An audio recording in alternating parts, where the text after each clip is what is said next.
میں تو یقین مانے کہ اس حوالے سے کافی پریشان ہوں، اور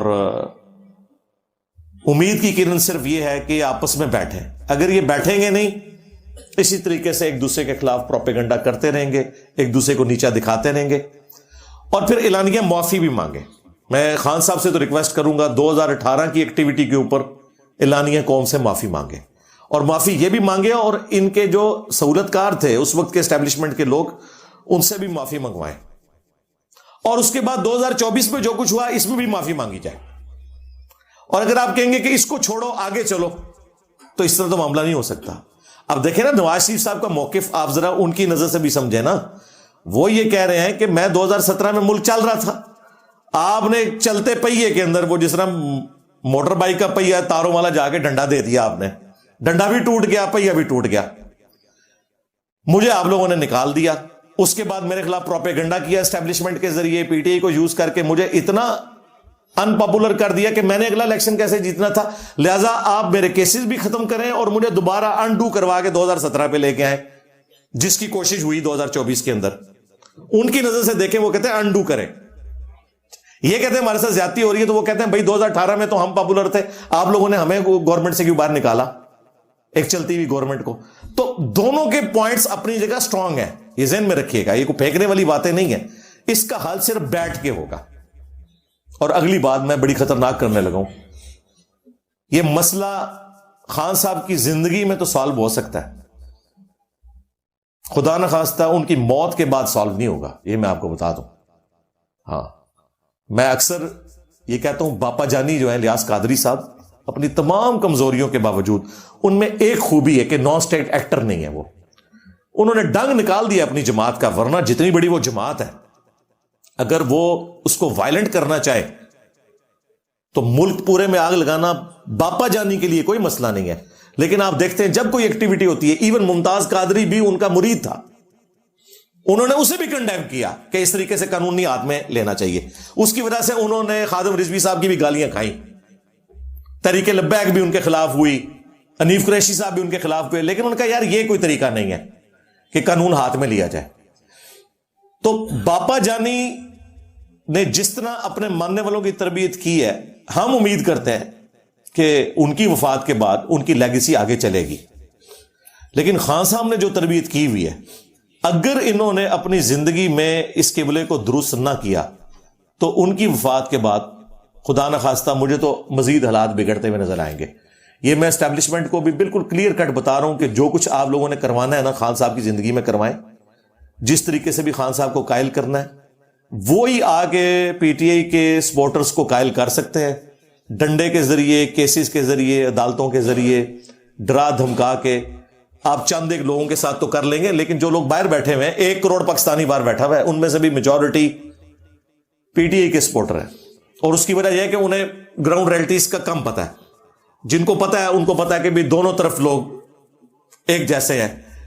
فرق ہے، ٹھیک ہے، میں مانتا ہوں، لیکن آئیڈیلزم کہیں بھی نہیں ہے، وہ سب کو پتہ ہے. ابھی کتنی عجیب بات ہے کہ 450 بندوں کے نام ہوں پاناما میں اور ایک بندے کو فارغ کیا جائے. جس طرح کے توشہ خانہ میں کئی لوگوں کے نام ہے، کیس ایک بندے کے خلاف بنایا گیا ہے، عمران خان صاحب کے. تو آپ اینالوجی دیکھیں، سیم ہے. اور پیچھے اس کے وہی مسئلہ ہے جو ہمارا شروع سے ہم بتا رہے ہیں آپ کو. پاکستان بنتے ہی ہمیں وہ مرض لگ گیا تھا کہ یہاں ڈیموکریٹک ویلیوز نہیں ہیں، اور دوسرا طبقہ جو اسٹیبلشمنٹ کا ہے وہ اتنا سٹرونگ ہو چکا ہے کہ ان کے سامنے کوئی بھی کھڑا نہیں ہوتا. لیکن یہ اس وقت لمحہ فکریہ ضرور ہے کہ اس وقت کوئی ایک پولیٹیکل جماعت بھی نہیں ہے جو اسٹیبلشمنٹ سے دل کے ساتھ کھڑی ہو. مجبوراً کھڑے ہوئے ہیں. پیپلز پارٹی کبھی بھی بھٹو کے قتل کو نہیں بلا سکتی، اور نواز شریف صاحب کے ساتھ تو ہر دفعہ ہوا. اگر وہ فوج کے حق میں بیان بھی دے دیں تو وہ بیان ہی ہے. اور باقی جو کسر نکالی ہے خان صاحب کے ساتھ انہوں نے کر کے، اس کے بعد تو اب آپ بھول جائیں کہ کوئی ایسا پاپولر بندہ لے کے آپ لانچ کریں کہ جو آپ کے فضائل لوگوں کو سنائے اور قائل کرے. وہ والا معاملہ تو اب ختم ہو گیا. ہاں، اب اس سے آگے چلیں. وہ تو میں نے آپ کو شروع میں بتایا تھا کہ جب پاپولر لیڈر سامنے آتے ہیں پھر یہ معاملات ہوتے ہیں. اور یہ اچھی بات ہے اگر اس میں غلوف نہ ہو کہ فوج کا کام نہیں کہ وہ سیاست میں لچ تلے. اور یہ ان کا ڈیڈ لائن کا جو حلف ہے نا، اس میں بھی لکھا ہوا ہے کہ میں سیاست میں کردار ادا نہیں کروں گا. لیکن جب جب موقع ملتا ہے ادا کرتے ہیں, اور پھر وہ کہتے ہیں کہ جی وہ ہم اس لیے کرتے ہیں کہ ہم ملک کو چوروں کے حوالے کر دیں. تو بھائی جن کے حوالے رہا آپ کے ادارے سے وہ کون سے پاک صاف نکلے؟ صدر ایوب, ضیاء الحق, مشرف, کیا انہوں نے نقصان نہیں پہنچایا؟ آپ کے سامنے انہوں نے بھی تو نقصان پہنچایا, بلکہ ہماری آنے والی نسلیں بھگتیں گی یہ جو کچھ انہوں نے کیا. جو ایوب خان ہے اس نے تو قبلہ ہی بدل دیا, ڈیموکریٹک ویلیوز ہی ختم کر دی ملک سے, ٹرو ڈیموکریسی آ ہی نہیں سکی, اس نے پہلا مارشاء اللہ لگایا. ضیاء الحق نے سنی شیعہ اختلاف یہاں پہ عام کیا, کلاشن کوف کلچر, ہیروئن, شیعہ کافر نعرے ٹوائلٹس کے اندر, افغان وار کی وجہ سے یہاں پہ اسلحہ آ گیا. اور پھر جو کچھ کیا ہے مشرف نے, ہمیں امریکہ کی جنگ میں جھونک کے ملے تو بمشکل کوئی 20-25 ارب ڈالر, لیکن نقصان ہمارا ہزاروں ارب ڈالرز میں ہو گیا. اور جو ہمارے مینٹل ماڈلز بدل گئے کہ مسجد میں بھی لوگ اپنے آپ کو محفوظ نہیں تصور کرتے. تو انہوں نے جو کچھ کیا اس کے بدلے میں اگر آپ پولیٹیکل لیڈرز کو دیکھیں تو انہوں نے بہت کچھ دیا ہے. بھٹو صاحب نے ایٹامک پروگرام شروع کیا, نواز شریف صاحب نے موٹر ویز بنوائی, اٹامک بلاسٹ جو ہوئے اس میں سب سے بڑا کردار ان کا تھا. بے نظیر کی وجہ سے میزائل ٹیکنالوجی ملک کے اندر آئی. عمران خان صاحب نے اسلاموفوبیا کے حوالے سے جو کچھ انٹرنیشنل لیول کے اوپر آواز اٹھائی ہے وہ ایک ریمارکیبل کام ہے. اور سب سے بڑی بات کہ وہ ہماری ینگ جنریشن جو پالیٹکس سے ہی نفرت کرتی تھی انہیں مین پالیٹکس کے اندر داخل کیا. یہ خان صاحب کا بہت بڑا کریڈٹ ہے. اور خان صاحب وہ لیڈر ہیں کہ آرتھوڈاکس قسم کا جو مذہبی طبقہ ہے وہ بھی انہیں پسند کرتا ہے, اور دوسری طرف جو لبرل قسم کے مسلمان ہیں وہ بھی انہیں پسند کرتے ہیں, جو پسند کرنے والے ہیں. باقی آپ کو ہر جگہ لیفٹ کے لوگ نظر آئیں گے یا رائٹ کے, یہاں پہ لیفٹ اور رائٹ مکس ہوئے ہیں. تو اس اعتبار سے پولیٹیکل لیڈرز کو بٹھا کے کوئی درمیان کا سلوشن نکالا جائے. اور خان صاحب سے تو میں اس حوالے سے ریکویسٹ کروں گا کہ اپنی ضد چھوڑیں. جو آپ یہ کہتے ہیں میں نے نہیں بیٹھنا, آپ خود ہی آ کے ہمیں کہتے رہے کہ جی ہم ٹی ٹی پی کے ساتھ بھی مذاکرات کریں گے, ہم انڈیا کے ساتھ بھی کریں گے. تو یار اگر انڈیا اور ٹی ٹی پی کے ساتھ مذاکرات ہو سکتے ہیں تو پیپلز پارٹی اور نون لیگ کے ساتھ بھی, ایم کیو ایم کے ساتھ بھی ہو سکتے ہیں. یعنی اینالوجی تو ایک بنائے نا یار, یہ کام تو نہ کریں کہ بھئی آپ لوگ مطلب ایک جگہ ایک ایکسٹریم رویہ اڈاپٹ کیے ہوئے ہیں اور دوسری جگہ جو ہے وہ آپ بالکل نارمل بیہیو کر رہے ہیں. ایک اصول رکھیں, یا تو ان کے ساتھ بھی پھر وہی والی بات کریں نا, لیکن وہاں ان کو سمجھ ہے کہ اس طرح کرنے کا کوئی فائدہ نہیں.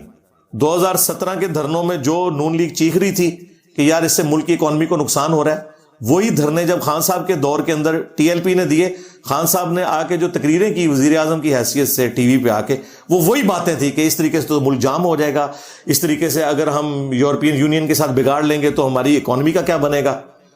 یہ باتیں ان کو اس وقت یاد نہیں آئی تھی, بعد میں آ گئی, بعد میں آئی. بس ٹھیک ہے, اب اپنا قبلہ درست رکھیں اور ان باتوں کو یاد رکھا کریں. میں چاہ رہا تھا کہ میں یعنی الیکشنز کے حوالے سے ضرور بولوں. اس کی وجہ یہ ہے کہ اس کو آپ صرف پولیٹیکل میٹر نہ سمجھیں. اس وقت یہ ظلم کے خلاف بولنا بھی ہے, پلس جو اس وقت پاکستانی نیشن جو میجورٹی مسلمانوں کے اوپر مشتمل ہے ان کا ایک بنیادی مسئلہ بنا ہوا ہے. اور سوشل میڈیا کے اوپر جس طریقے سے ایک دوسرے کے خلاف ایک نفرت ہے, یعنی جس طرح انڈیا پاکستان کی جنگ لگی ہوئی ہے نا, اس طرح P T I, Noon league, people's party, ان کی آپس میں جنگ والا معاملہ ہے سوشل میڈیا کے اوپر, آپ کو نظر آ رہا ہے. تو اس میں پازیٹیو وے یہی ہے جو میں چند ایک باتیں کر سکتا تھا, جو میں دین کے حوالے سے بھی کہتا ہوں کہ اگر آپ نے قادیانی دجال کو غلط کہنا ہے پھر آپ کو چشتی رسول اللہ اور تھانوی رسول اللہ کو بھی غلط کہنا پڑے گا. اسی طریقے سے اگر آپ نے 2024 کے الیکشنز کو کہنا ہے کہ یہ لوٹے گئے ہیں تو پھر آپ کو 2018 کے الیکشنز کے بارے میں بھی ماننا پڑے گا کہ وہ بھی لوٹے گئے تھے. ہاں ریشو پروپورشن میں فرق ہو سکتا ہے, لیکن اینڈ رزلٹ کیا نکلا تھا وہ دیکھیں. اینڈ رزلٹ یہ تھا کہ 2018 کے بینیفیشری عمران خان صاحب ہوئے اور 2024 کے بینیفیشری پھر خان صاحب تو نہیں بنتے, ظاہر ہے, کیونکہ اینڈ رزلٹ پھر اسی اعتبار سے نکلے گا, پھر دوسری پارٹی بینیفیشری ہوگی, کیونکہ جن کے لیے سب کچھ ہو رہا ہوتا ہے انہی کو فائدہ پہنچایا جاتا ہے. ہم نے سولوشن دے دیا. سولوشن یہ ہے کہ ان سب کو بیٹھنا چاہیے, صوبے بانٹ لیں, ٹھیک ہے, 18ویں ترمیم کے بعد بجٹ بھی آ چکا ہے, پیپلز پارٹی پرفارم کرے سندھ کے اندر, کے پی کے اندر, تحریک انصاف کرے جو ابھی تک تو میرے حساب سے اتنا نہیں کر سکی جو اس کو کرنا چاہیے تھا, اور پنجاب کے اندر نون لیگ پرفارم کرے, اگلے الیکشنوں کی تیاری کرے 2029 کی. لیکن اگر آپ یہ کہیں گے کہ ہم دھرنوں کے ذریعے کچھ کر لیں گے, تو بھائی جن کے ساتھ آپ ٹکرا رہے ہیں ان کے ہاتھ میں ہے بندوق, آپ لوگ ہیں نہتے, پلس عدالتیں بھی آپ کا ساتھ نہیں دیں گی. اس کی وجہ یہ ہے کہ عدالتیں یہ کہیں گی کہ قانون کو ہاتھ میں نہیں لینا, اور قانون آپ کو پتہ ہے قانون اندھا ہوتا ہے, وہ رولز کے مطابق چل رہا ہوتا ہے, بھلے اس میں اخلاقی طور پہ مس ہینڈلنگ ہو. جس طرح یہ بلے کے نشان پہ میں نے پہلے بھی کہا تھا, اخلاقاً یہ فیصلہ غلط ہے, اس طریقے سے ایک جماعت کو باہر نہیں کرنا چاہیے تھا. لیکن قانون ہم اس لیے نہیں کر سکتے کہ وہ قانون کے اعتبار سے جو ان کو اپنے کاغذ پورے کرنے چاہیے تھے وہ انہوں نے نہیں کیے. ٹھیک ہے, تو اخلاق تو پھر صرف آپ کو ترغیب ہی دلا سکتے ہیں, قانوناً تو کسی کا رائٹ ہے, ٹھیک ہے, بٹ وہ ان کے پاس پلی ہے, وہ کہتے ہیں ہم کریں گے, تو لوگ دوسرے مخالفین کہیں گے کہ آپ نے قانون فیصلہ غلط کیا. تو دونوں طرف کی رائے کو سنا کریں, ایک چینل کو نہ دیکھا کریں, سارے چینلز کو دیکھا کریں. بلکہ ہم نے تو اب دیکھا ہے کہ وہ چینلز جو آپ کو برے لگتے تھے اب وہ اچھے لگنے شروع ہو گئے, جو اچھے لگتے تھے وہ برے لگنے شروع ہو گئے. تو اللہ کا شکر ہے کہ میں الحمدللہ اس حوالے سے صحیح ثابت ہوا کہ وہ چینلز, وہ صحافی جو اصولوں کے اوپر کھڑے ہوتے ہیں, آج بھی آپ کو اصولوں پہ کھڑے ہوئے نظر آ رہے ہیں. بالکل. بہرحال میں رات کو میں نے پاکستان کے جتنے ٹاپ کے صحافی ہیں انڈیویجول میں نے ان کو فون کر کے یہ سارے مسئلے ڈسکس کیے. جو عمران خان صاحب کے شدید ناقدین صحافی ہیں ان سے بھی میں نے لمبی لمبی گفتگو کی. مجھے یہ خوشی ہوئی کہ ان میں سے کوئی ایک بندہ بھی ایسا نہیں تھا جو یہ کہہ رہا ہو کہ یہ ٹھیک ہوا ہے. اور اس سے بڑی بات, وہ سب کے سب کہہ رہے تھے کہ گورنمنٹ پی ٹی آئی کو بنانی چاہیے. میں نے کہا جی آپ کہہ رہے ہیں, آپ تو خان کو ہٹلر سمجھتے ہیں. ان کا ہم قانون کے ساتھ کھڑے ہیں, اس نے اکثریت لی, اگر اسے گورنمنٹ بنانی چاہیے. لیکن وہ اس لیے نہیں گورنمنٹ بنا سکتا کہ وہ اکثریت اتنی نہیں ہے کہ جس میں سیٹیں پوری ہوں. اس کے لیے پیپلز پارٹی نون لیگ کو ملانا پڑے گا, اور وہ خان صاحب نے قسم کھائی ہوئی ہے کہ میں نے نہیں ملانا. تو الٹیمیٹلی اگر گورنمنٹ نہیں بن رہی تو اس میں خان صاحب خود بھی شامل ہیں. ہاں, یا بیٹھنے کے لیے تیار ہو جائیں تو ٹھیک ہے, معاملات کو خوش اسلوبی کے ساتھ لے کے چلیں. بہرحال مجھے یہ نظر آ رہا ہے کہ پیپلز پارٹی گورنمنٹ بنائے گی ہمیشہ کی طرح سندھ میں, کے پی میں اللہ کرے کہ پی ٹی آئی کو بنانے دیں. اگر اس کے علاوہ کچھ کیا تو وہ 2 نمبری نہیں ہوگی, کچھ 100 نمبری ہوگی, کیونکہ وہاں تو دوسری طرف کچھ بھی نہیں ہے. اور پنجاب کے اندر ظاہر ہے نون لیگ نے اکثریت حاصل کر لی ہے, پنجاب میں نون لیگ کو بنانی چاہیے. رہ گیا بلوچستان, تو وہاں 50-50 ہے. میرا خیال ہے وہاں پہ چوتھی پارٹی کو موقع دینا چاہیے, مولانا فضل الرحمان صاحب کو, کیونکہ وہاں پہ پیپلز پارٹی نے 11 سیٹیں لی ہیں, 10 لی ہیں نون لیگ نے صوبائی اسمبلی کی, اور 6-7 مولانا فضل الرحمان نے بھی لی ہیں. ٹھیک ہے, وہاں یہ سیکریفائز کریں, ایک صوبہ مولانا فضل الرحمان کے حوالے بھی کریں, انہیں کہیں جی آپ یہاں پرفارم کریں. اور میں آپ کو بتاؤں یہ بڑے سوٹیبل ایک اپروچ ہوگی, کیونکہ بلوچستان میں جو اس وقت وہ اختلاف ہے نا, اس کو اگر آپ کاؤنٹر کر سکتے ہیں نا تو ایک مذہبی فیکٹر سے کر سکتے ہیں, کیونکہ بلوچستان میں زیادہ تر یعنی جو مذہبی طبقہ ہے وہ اسی مکتب فکر اور اسی جماعت کو پسند کرتا ہے جس سے مولانا فضل الرحمان صاحب ہیں. تو ٹھیک ہے, ان کو وہاں پہ اکوموڈیٹ کریں تاکہ یہ بھی کہیں دھرنوں پہ اور وہ سازشوں پہ نہ آ جائیں, ورنہ کے پی میں انہوں نے خان صاحب کو آرام نہیں کرنے دینا. تو یہ چاروں صوبے اس طریقے سے بانٹ لیں اور معاملات کو آگے لے کے چلیں. باقی دھرنوں سے, احتجاج سے کچھ بھی نہیں نکلنا. جس طرح 2018 میں کچھ نہیں نکلا تھا نا, جو دولہا تھا وہ دولہا بن گیا. ابھی بھی جو دولہا ہے, خواہ وہ نواز شریف صاحب ہوں یا شہباز شریف صاحب ہوں یا بلاول بھٹو, لیکن یہ بہت دور کی بات ہے, زیادہ تو انہی 2 بڑوں کے چانسز ہیں. انہوں نے دولہا بن جانا ہے, اور جو دولہے بنے ان سے ریکویسٹ یہ ہے کہ وہ اپنے مخالفین کے ساتھ وہ سلوک نہ کریں جو آپ کے مخالفین نے اپنی حکومت میں آپ کے ساتھ کیا تھا. تو یہ ہم پیار محبت سے ایک میسج دینا چاہتے تھے. امید ہے ہمارے بڑوں تک یہ میسج پہنچ گیا ہوگا.